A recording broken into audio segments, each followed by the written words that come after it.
They said a woman my age should be resting, not plotting. But when your own son turns his back and his wife tries to erase your life's work, rest becomes impossible.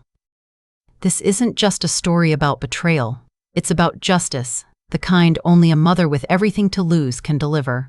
Stay with me until the end. You'll understand why revenge can taste like redemption. I was 68 the year everything I'd built began to unravel. The mansion on Lakewood Drive still gleamed with polished marble floors and the faint scent of peonies, but the warmth that once filled it had turned brittle. My son, Daniel, had stopped calling. His wife, Elena, answered my messages with polite, empty replies. I told myself they were busy, that their law practice demanded long hours, that young people today had no time for long conversations with their mothers. But I wasn't naive. I'd spent 4 decades moving among the wealthy and powerful of Chicago judges, investors, old money families whose secrets could fill libraries. I knew when distance wasn't accidental. The first time I felt something was truly wrong was the morning I received a letter from my bank. A property I didn't recognize, an investment unit apparently tied to one of my trust accounts, had been refinanced. My signature sat neatly at the bottom of the form. Only it wasn't mine. At first, I thought it was an error. Then I noticed the email address on the file. It wasn't mine either. It was Daniel's office domain. I stared at that letter for a long time, my tea cooling beside me, until the scent of bergamot turned metallic. My son, my only child, was using my name on financial documents, and his wife, a rising corporate attorney, would have known every legal implication of that act. When I finally called, Elena answered.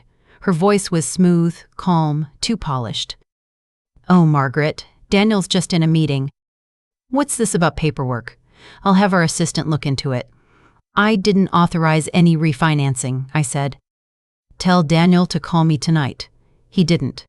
2 days later, I received an invitation not from him, but from the courthouse. Elena's firm had filed suit on behalf of a client against one of my former partners in an old real estate venture. My name appeared nowhere in the filings, but the case involved land I once owned. It was a conflict of interest, and she would have known it. She'd chosen it deliberately. I remember sitting in my study that night, surrounded by portraits of people who had believed in legacy, my late husband among them, and feeling the quiet spark of fury ignite. I hadn't fought my way from scholarship student to property magnate just to be erased by my own family. So I made a call. "Louis," I said when my old colleague picked up, his voice still gravelly from decades in law. "I need your help," discreetly. There was a pause. "Margaret, you haven't needed my help since the 90s. What's happened?" "Let's just say I have reason to believe someone close to me has been creative with signatures." He chuckled softly. "You always did know how to understate a crisis." "Meet me tomorrow, 10 a.m. My office." When I arrived, Louis greeted me with the same warmth he always had, but I saw the questions in his eyes. I handed him the bank letters, the digital copies, and the brief from Elena's case. He flipped through them silently, his brow tightening with every page. "Your daughter-in-law is sharp," he said finally. "Too sharp. This isn't clumsy forgery, it's coordinated. Someone wanted to move assets without raising suspicion. Then let's make sure they regret it," I said. That was the first time I'd said it aloud, the truth of what I wanted. Revenge, yes, but not the crude kind.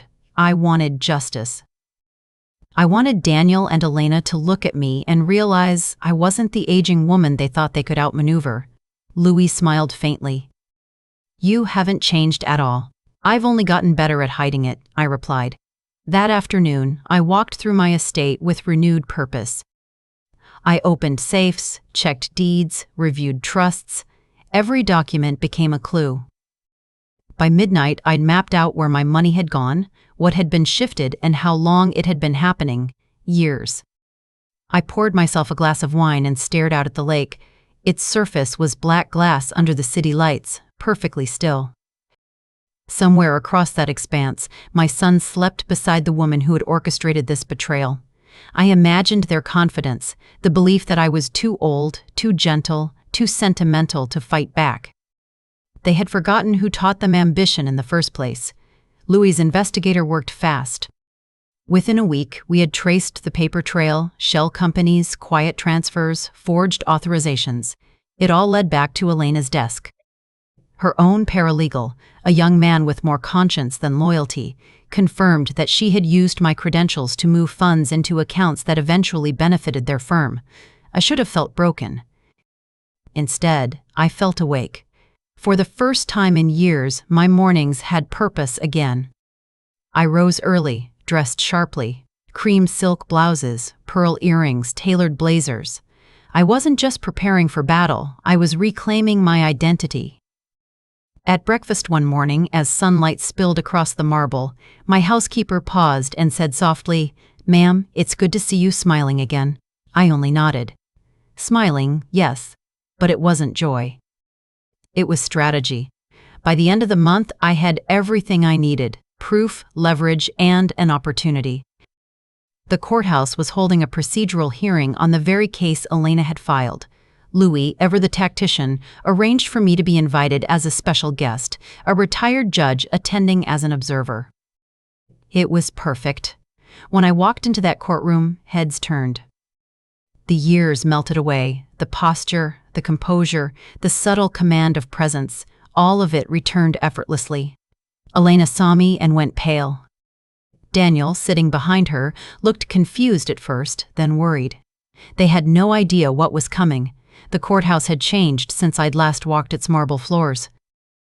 The walls gleamed brighter, the security lines were longer, but the air, that sharp blend of fear, ambition, and ego, was exactly the same. I stood in the hallway, pearls around my neck and my hair swept into a dignified bun. A few people glanced at me with the vague recognition reserved for someone who once held power.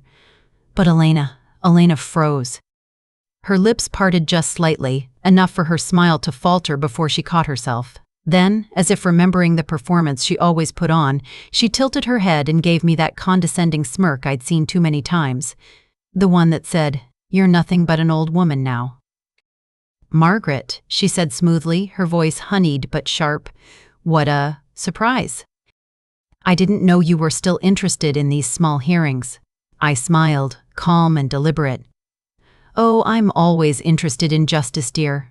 Her confidence wavered, just for a second. She didn't know yet that I had every document, every email, and every forged signature that could destroy her career. I wasn't ready to show my cards. Not yet. Louis greeted me at the bench, his expression unreadable. "Everything's in motion," he whispered under his breath. "But you'll need to see this through carefully. No emotion. Just presence. Presence. That word had always been my weapon."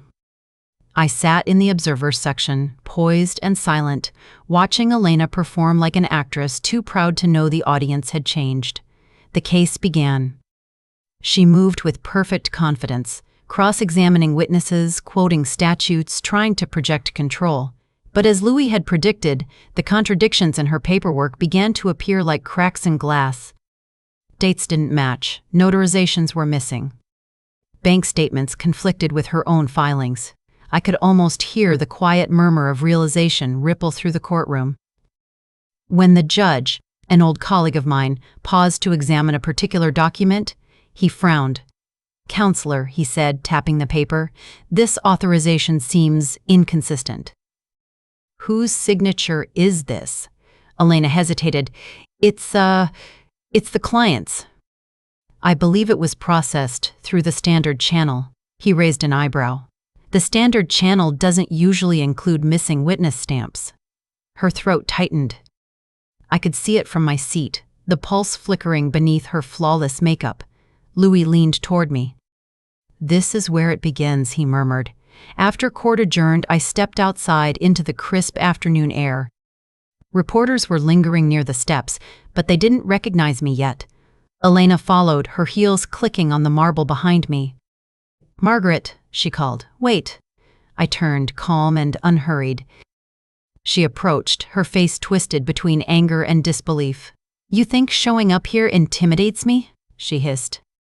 "You're just bitter, jealous. You had your time, and it's over. I smiled faintly. You seem nervous, dear. Perhaps you should prepare your paperwork more carefully next time. That did it. Her mask slipped. She stepped closer, too close, and before I could react, her hand struck my cheek. The sound echoed off the courthouse wall like a gunshot. Gasps rippled through the crowd. Cameras turned. Reporters froze. For a moment, the entire world stopped moving. I didn't raise a hand. I didn't flinch. I simply looked at her, steady, unbroken, utterly calm. "Are you finished?" I said softly. Her chest rose and fell, fury and fear colliding behind her eyes. Then she realized what she'd done. The cameras had caught everything. A woman in her position, a respected attorney, striking a 68-year-old retired judge on courthouse steps. It was career suicide, but I didn't say a word. I turned, adjusted my coat, and walked away. Louis was waiting at the car. "You okay?" "Better than okay," I said. "She just handed us the last piece we needed." He grinned. "The cameras?" "Exactly. She's going to learn what happens when arrogance meets evidence." That evening, the footage was everywhere. The slap replayed in slow motion on local news. The internet buzzed. Unknown elderly woman assaulted outside court by attorney Elena Davis. They didn't know yet who I was, but they would. By morning, Louis had filed a formal complaint with the Bar Association, attaching proof of forgery, fraud, and now assault. The case wasn't just professional misconduct anymore, it was criminal. Daniel called me that night. His voice trembled between anger and panic. "Mother, what the hell did you do? Elena's career, her reputation, it's all over the news." "What I did?" I repeated quietly. "You mean what she did to herself, to both of you. You could have handled this privately," he shouted. "I tried. You ignored every call, every warning. You thought I'd stay silent because I love you." There was a long pause. I could hear his breathing, shaky, uncertain, the sound of a man who suddenly realizes the ground beneath him is cracking. "You've ruined us," he whispered finally. "No, Daniel," I said, my voice steady. "You ruined yourself when you chose her over what's right." The line went dead. I sat back in my velvet armchair, the house quiet around me. The city lights glimmered outside my window like distant judgment. I felt no joy, only resolve. This wasn't about money anymore. It was about identity, dignity, and the kind of justice that leaves no scars, only lessons. Louis called a few minutes later. "It's done. The Bar Association's opened a preliminary inquiry. They'll review every case Elena's handled in the last 5 years. Once they find the forged signatures, it's over." I nodded slowly. "Good. Let the truth speak for itself." He paused. "You really didn't flinch when she slapped you?" "No," I said quietly. "Because I already knew what came next." That night, I poured myself a single glass of vintage wine and sat by the window. The lake outside shimmered under the moonlight. My reflection in the glass was not that of a victim. It was the reflection of a woman reborn. They had underestimated me. But they were about to learn that even at 68, I was still capable of winning the most important case of my life. By the next morning, the world had caught fire. My phone buzzed endlessly. Reporters, lawyers, even distant acquaintances who hadn't spoken to me in years. Everyone wanted a statement, but I gave none. Silence is power. And I knew silence would hurt Elena more than any public outburst ever could. Louis, however, was far from silent. His statement to the Bar Association was surgical, precise, fact-based, and impossible to dismiss. He attached evidence of fraudulent activity, bank transfers, and emails, each one a nail in the coffin of Elena's perfect career. By noon, headlines read, "Prominent attorney under investigation for forgery and assault." When I saw the news, I almost pitied her. Almost. The footage of the slap played again and again, a crisp sound followed by my still, composed face. No one missed the symbolism, a younger woman striking down an elder, only to find herself undone by her own arrogance. The irony was beautiful. I spent the afternoon in my garden, pruning roses, as if nothing in the world had changed. My butler, Henry, appeared at the doorway. "Ma'am," he said softly, "Mr. Daniel is here." I set down my shears. "Let him in." Daniel entered with the same look he had as a child caught lying, guilty and defensive. His tailored suit couldn't hide the slump in his shoulders. "Mother," he began, "you've made a spectacle out of all of us." I turned, my gloves still on, and studied him quietly. "I didn't make anything, Daniel. I exposed it. There's a difference." He ran a hand through his hair, pacing. "You could have come to me first. I did. I cut him off. I called. I wrote. I asked. You ignored me every time." His voice broke slightly. "She said it was just paperwork, just some refinancing, for your benefit." I almost laughed. "And you believed her? Without checking a single signature?" "You're an attorney, Daniel. Don't insult me by pretending ignorance." He sank into the chair across from me, covering his face. For a moment, I saw the boy he once was, fragile, uncertain, still seeking approval. "Mother, I thought she loved me." "She loves power," I said softly. "And she used your name to get mine." He looked up then, tears threatening at the corners of his eyes. "What happens now?" "Now," I said, removing my gloves with slow precision, "we let the law do what it was made to do." Louis arrived later that evening. "The disciplinary board is moving faster than expected," he said. "They've frozen her accounts and subpoenaed her firm. It's only a matter of days before they find everything." "And Daniel?" I asked. "He's not directly implicated yet. But if she drags him in as a cosigner, it'll get messy." I nodded. "Let her try." The truth is already working against her. That night, I received a call from an unfamiliar number. I answered. "Margaret." The voice was sharp, trembling. "Elena, you've ruined my life." "No," I said calmly. "You ruined your own. You think anyone believes you? You're just an old woman with a vendetta." I smiled faintly. "And yet here you are, calling me." There was a pause, then the sound of a choked sob. "He's leaving me," she whispered. "Daniel's packing his things. Then perhaps you should have treated him, and me, with honesty." The line went dead. For a long while I sat in silence, the glow of the chandelier painting soft light across the walls. Revenge had always been painted as loud and fiery. But in truth, it was cold, clean, and precise, like the strike of a gavel. The next day, Louis arranged for me to attend the board hearing as an observer. "It'll be private," he said. "Just a review of the documents, but I think you'll want to see it." The conference room was modern, sterile, polished oak, glass walls, men and women in suits with expressions trained to hide judgment. Elena sat at the far end, her hair perfectly styled, but her hands shook slightly as she adjusted her files. Daniel sat behind her, silent, his face unreadable. When the lead investigator began, the words were almost gentle, until they weren't. "Mrs. Cameron. Davis, can you explain why this authorization bears Mrs. Margaret's name but originates from your firm's internal email system?" Elena's mouth opened, then closed. It must have been a clerical. Clerical errors don't transfer $500,000, the investigator interrupted. The room went silent. Even Daniel's breathing seemed to stop. I didn't speak. I didn't need to.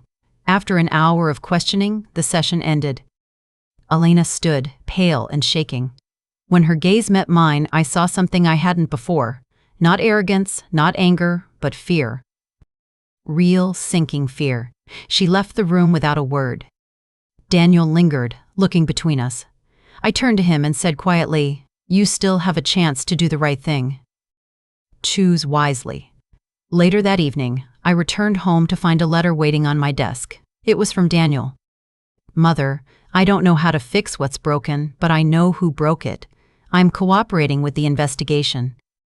I should have listened sooner. I'm sorry. Daniel?"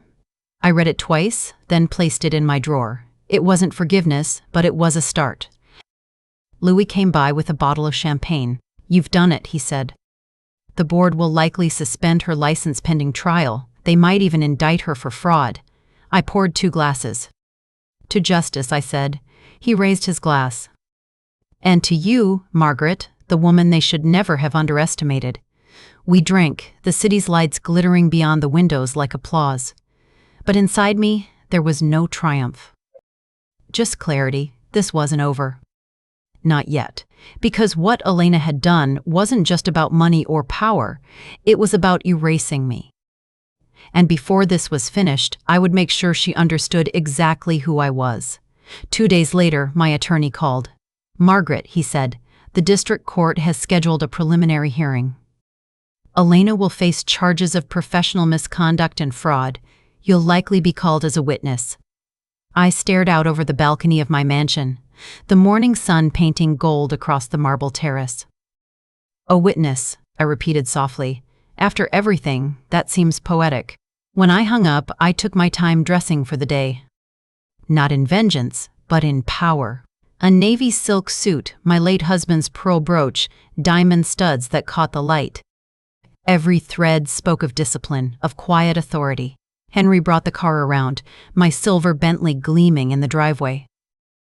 As we drove downtown, I thought about all the years I'd spent mentoring Daniel, helping him through law school, guiding him into the very career his wife now used to betray me.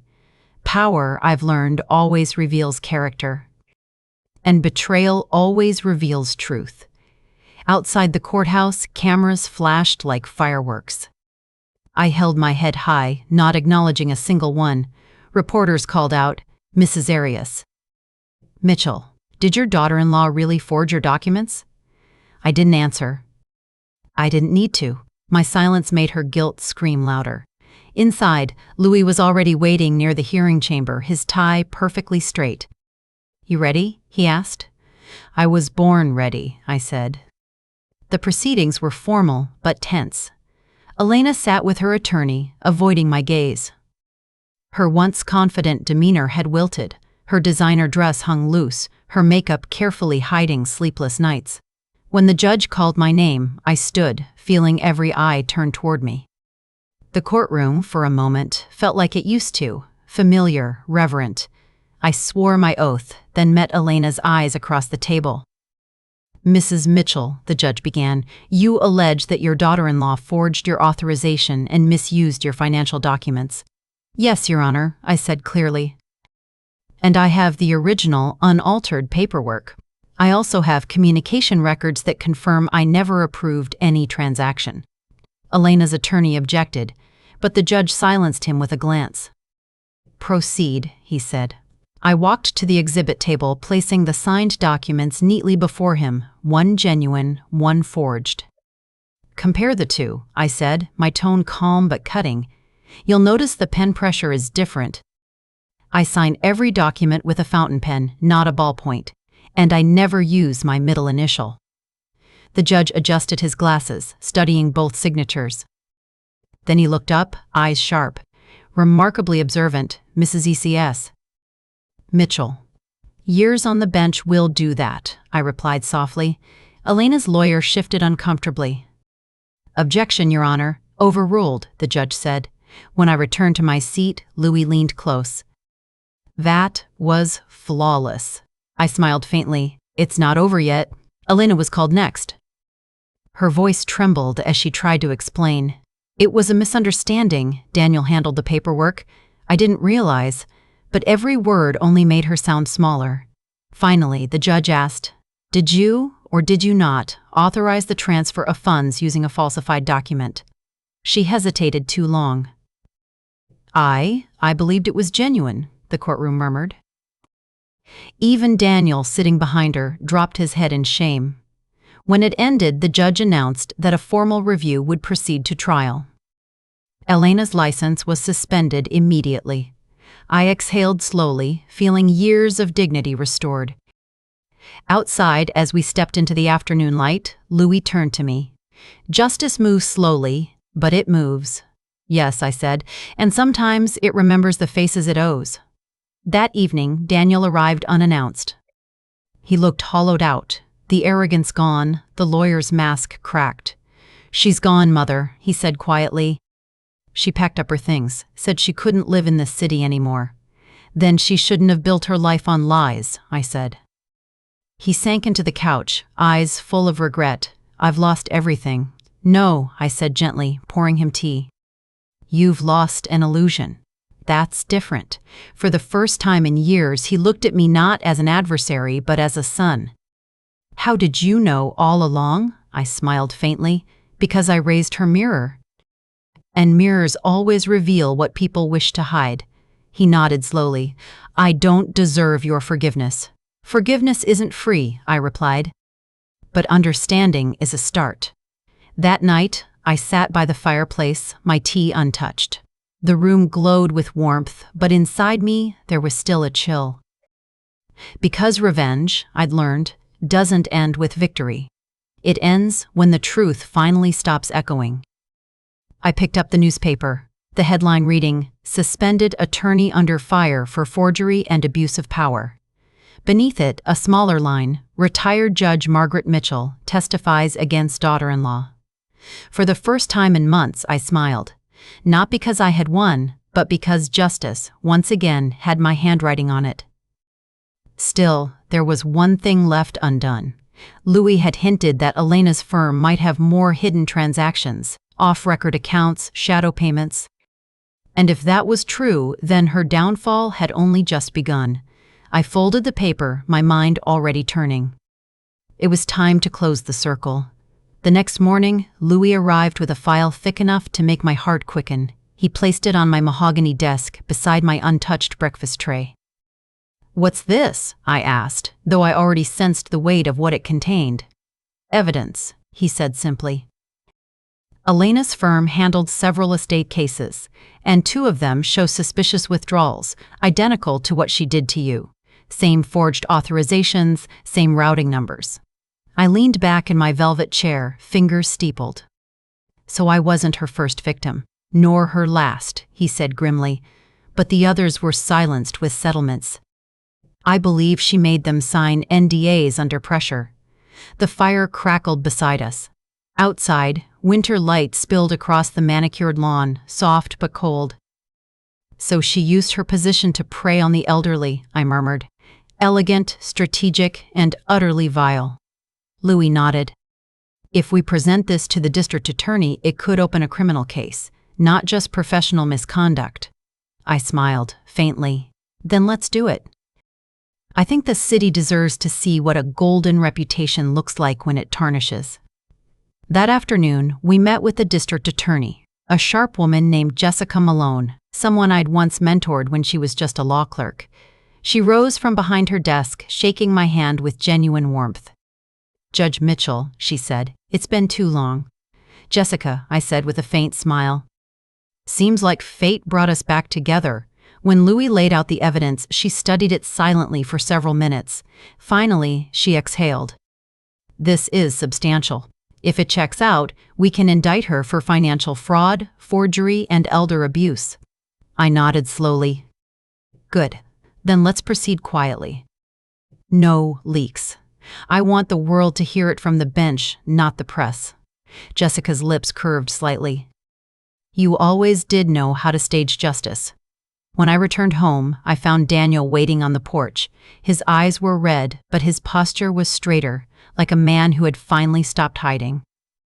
I heard you're pushing for criminal charges, he said softly. Yes. He hesitated. She left me a letter. I looked at him. And? She said she never meant to hurt you, that it was my ambition that pushed her to it. I sighed. Elena always blamed others for her choices. Even you. He handed me the letter. I didn't open it. Do you want me to read it? I asked. He shook his head. No. Burn it, please. So I did. I took the letter to the fireplace and watched the flames consume her words, curling them into ash. Daniel's shoulders shook as he whispered, I just wanted her to love me the way she loved power. I touched his arm gently. You can't reason with hunger, Daniel. It only feeds until it destroys everything, even itself. The following week, Jessica called. We're ready. The indictment will be unsealed tomorrow morning. She'll be arrested quietly at her office. I said nothing for a moment, letting the words settle. Thank you, Jessica. The next day, it happened. Cameras flashed as Elena was led out of her downtown office in handcuffs, her once flawless image shattered. The same reporters who'd once praised her now tore her apart. Disgraced attorney arrested for fraud and forgery. Sources confirm victims include her own mother-in-law, retired Judge Margaret Mitchell.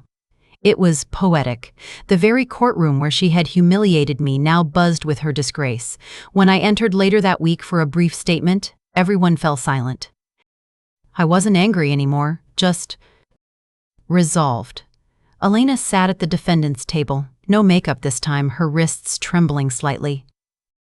When her eyes found mine, there was no defiance, only exhaustion. "Mrs. Mitchell?" the judge asked. "Would you like to give a statement?" I stood. My voice was calm, clear, but carried the weight of everything I'd lost. I came from a world where justice mattered. I believed in systems, in oaths, in the decency of law. But sometimes, I paused, justice isn't found in the courtroom. It's found in the courage to face those who wronged you and refuse to bow. The judge nodded. "Thank you, Mrs. Mitchell." As I turned to leave, Elena spoke, her voice hoarse. "Margaret." I paused but didn't turn. "I'm sorry," she said quietly. I waited, then replied, "Sorry is easy after the sentence is written." And I walked out. Outside, reporters swarmed again, but I ignored them all, stepping into my Bentley. The world was noisy, but inside I felt the deepest silence, the kind that comes when something is truly over. That night, as the city glimmered beyond my windows, Louis came by once more. "You did it," he said. "You got everything back, your assets, your reputation, your dignity."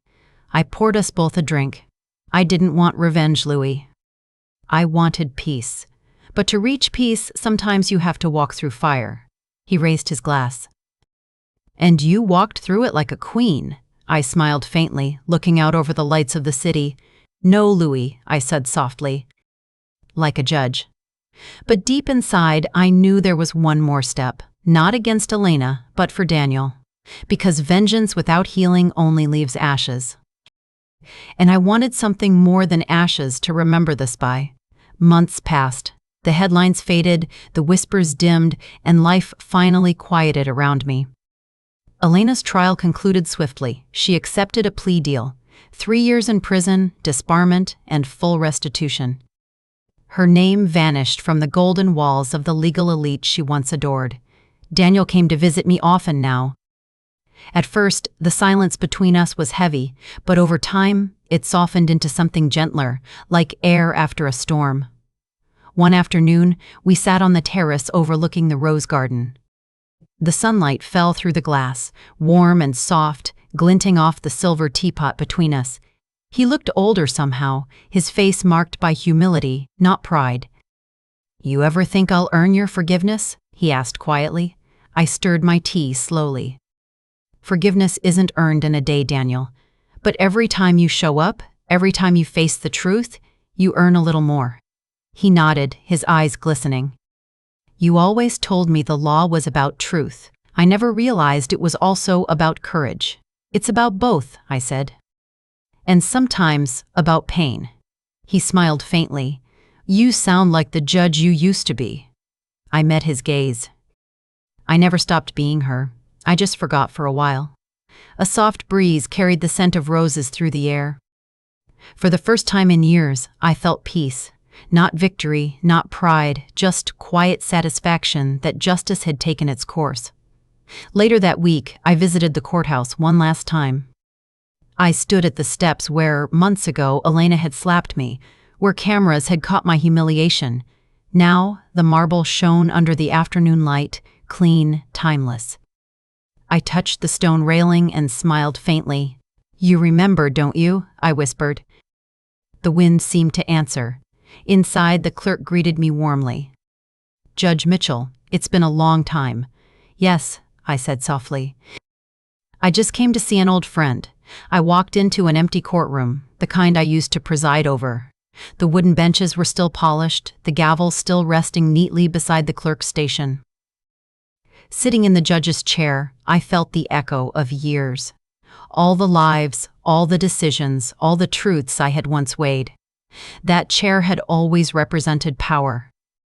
But today, it represented peace. I closed my eyes and let the silence wrap around me. For a moment, I saw myself again, younger, confident, unshaken. I saw Daniel as a boy, running down courthouse halls, proud of his mother. And I saw Elena too, charming, ambitious, doomed by her own hunger. All of them pieces of a life I had built, lost, and rebuilt again.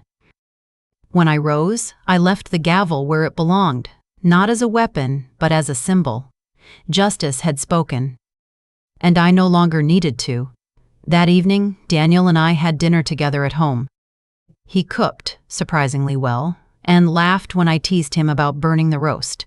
At one point, he looked up from his plate. "Do you ever think you'll go back to law? Teaching, maybe?" I smiled.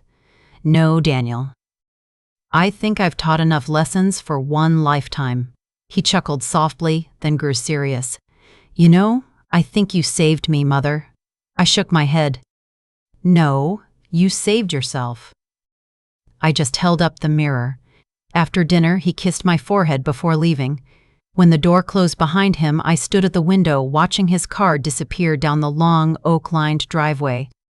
For years, I'd been haunted by betrayal, by what was taken from me, by what I lost.